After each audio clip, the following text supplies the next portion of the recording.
Natigil ang belly dancing performance sa nightclub na yan sa India nang mapansing nasusunog sa likod ang kisame. Mabilis na kumalat ang apoy at nabalot ng usok ang nightclub. Maya-maya, isa-isa nang inilabas ng nakastretcher ang mga biktima ng sunog. Mahigit 20 ang nasawi. Karamihan po sa kanila ay nasuffocate sa basement at kusina.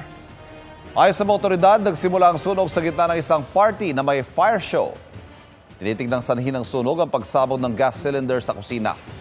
Patuloy ang investigasyon. Mga kapuso, babala po, sensitibo ang balitang ito. Patay ang isang lalaki sa Malabon na sinagasaan ng motorsiklo, ginulpi at pinalo sa ulo ng isang grupo. Ang mitya ng gulo sa pagtutok ni Bea Pinlac. Tila may sinusugod ang grupo ng kalalakihang yan sa Kagitingan Street, Barangay Muzon, Malabon, Lunes ng madaling araw. May kasabay pa silang motor. Maya-maya, kitang tumatakbo na sila pabalik. Hinahabol na pala sila ng lalaking ito na may dalang baseball bat na kinilalang si Guy Aldrin Gonzales. Base po sa testimonya ng witness, ito pong pangkat ng suspect ay tumayo po or umattend po ng birthday party dyan po sa Muson at doon nagkainitan. Dahil daw sinita niya po yung may ilaw po ng motorsiklo nakatutok sa kanyang mukha. Dahil po sa nakita daw ng victim at itong witness na sila ay mas madami po yung pangkat ng kanilang kalaban. Ito daw pong biktima ay kumuha po ng baseball bat. Self-defense lang naman po yung ginawa ng asawa ko kasi madami po talaga sila. Di na napansin ni Gonzales ang motor na nakabuntot sa kanya na sinagasaan siya. Dito na siya pinagtulungang gulpihin. Hindi na nakita sa CCTV, pero hinataw din umano ng baseball bat ang ulo ni Gonzales ayon sa pulisya. Ilang segundo ang makalipas, nagtakbuhan na paalis ang mga kalalakihan, habang si Gonzales naiwang nakahandusay sa gilid ng kalsada. Sinugod pa siya sa ospital, pero binawian ng buhay nitong Biyernes. Naawa po ako sa anak ko. Baby pa po siya. Wala na agad siyang daddy. Buti pa nga po sila makakapagpasko ng kompleto Kami po ng anak ko, wala. Ayon sa pulisya, naaresto ang 24 anyos na suspect na namalo ng baseball bat sa ulo ng biktima. Sinusubukan pa namin siyang kunan ng pahayag. Patuloy na tinutugis ng pulisya ang iba pang suspect. Masasabi natin mga 17 to 18 po yung pangkat. May na-identify na po kami na additional 7 na nanakit at papailan din po sila ng kaso. Mahaharap sila sa reklamong homicide. Para sa GMA Integrated News, Bea Pinlac, nakatutok 24 oras. Patay ang isang matandang babae matapos magulungan ng pison sa Tantangan, South Cotabato. Ayon sa pulisya, pagtawid ng 60 anyos sa biktima sa ginagawang kalsada, saktong paatras at sumusulong ang isang high-speed na pison na ginagamit sa pagpatag ng aspalto. Nasa kusudiran ng pulisya ang 26 anyos sa operator ng pison na nagsabing hindi niya napansin ang biktima. Wala rin naman nakapansin o nakasenya sa operator na may tumatawid na pedestrian. Patuloy ang investigasyon sa insidente. Mahigit 3 milyong pasahero ang inaasahang babiyahe sa Parañaque Integrated Terminal Exchange o PITX ngayong holiday season. At ayon po sa pamunuan ng PITX, posibleng maramdaman ang dagsa ng mga biyahero simula December 19 hanggang January 5. Tingin po nila hindi naman magkakasabay-sabay ang dagsa ng mga pasaherong magbabakasyon dahil meron pong long weekend pagtapos ng Pasko. Sa ngayon, available naman ang lahat ng biyahe pero marami na rin anilang nagpa-reserve ng bus ticket. At bukod naman sa supply ng mga bus at kaligtasan ng mga pasahero, nakamonitor din ang pamunuan sa hindi otorisadong pagtaas ng presyo ng mga ticket. Mapabida man o kontrabida sa drama, action at iba pang genre, thankful ang ilang kapuso sa kanilang mga project this 2025. Makichika tayo kay Bea Pinlac. Kaliwat kanan ng projects ng mga paborito nating kapuso stars ngayong 2025. Si Barbie Forteza, nagpakitang gilas bilang si Noreen sa Beauty Empire. Luna sa psychological horror film na P77, at Gigi sa Kontrabida Academy.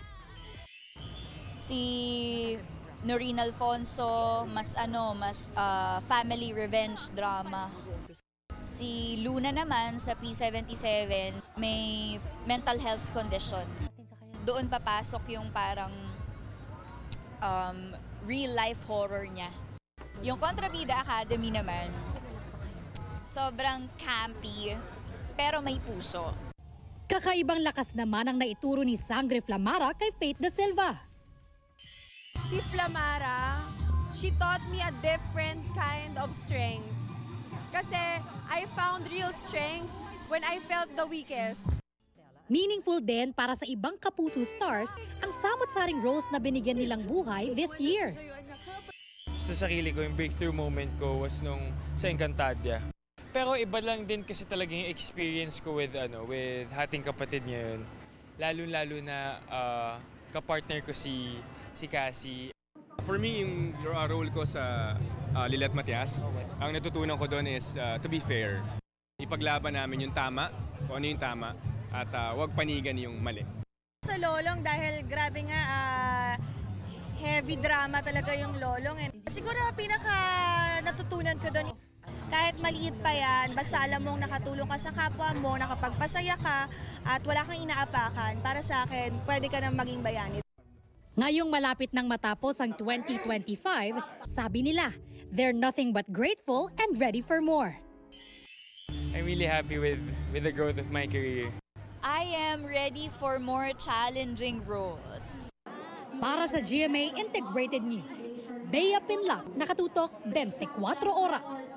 Inabsuelto ng Sandigan Bayan si dating PNP Chief Alan Purisima kaugnay sa maanumalya umanong kontrata sa isang courier service.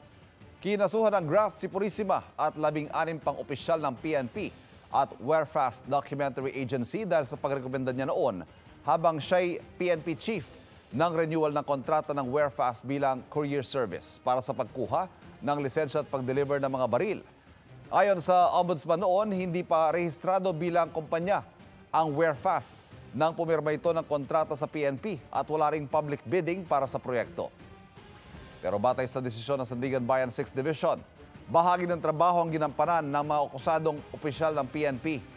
Bigo rin ng prosekusyong patunayan na nagkaroon ng manifest partiality, evident bad faith at gross inexcusable negligence ang mga akusadong pulis at nakinabang ang Warefast sa kasunduan habang dihado ang PNP. Matipid ang sagot ni Purisima ng tanungin tungkol sa pagkakaakwit sa kanya habang sinusubukan pa makuhang reaksyon ng iba pa mga kinasuhan. Siyempre, I feel good, di ba? I feel good.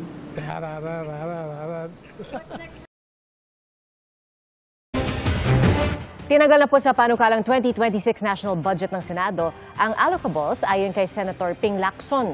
Hindi po nabanggit ni Lacson kung magkano ang inalis na allocables o yung tinatawag niyang bagong pork barrel. Ayon kay Lacson, noong tinatalakay pa lamang ito, may mga mababatas na kumontra na sa pag-alis nito. Pero napagkasunduan ding ipasa ito ng walang allocables sa ikalawang pagbasa noong December 4.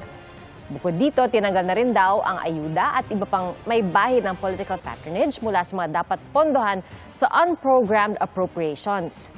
Ayon kay Senador Win Gatchalian, inalis sa unprogrammed appropriations ang pondo para sa SAGIP o Strengthening Assistance for Government Infrastructure Program and Social Programs.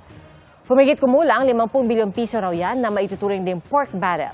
Sa Martes na isasalang sa ikatlong pagbasa ang panukalang 2026 budget.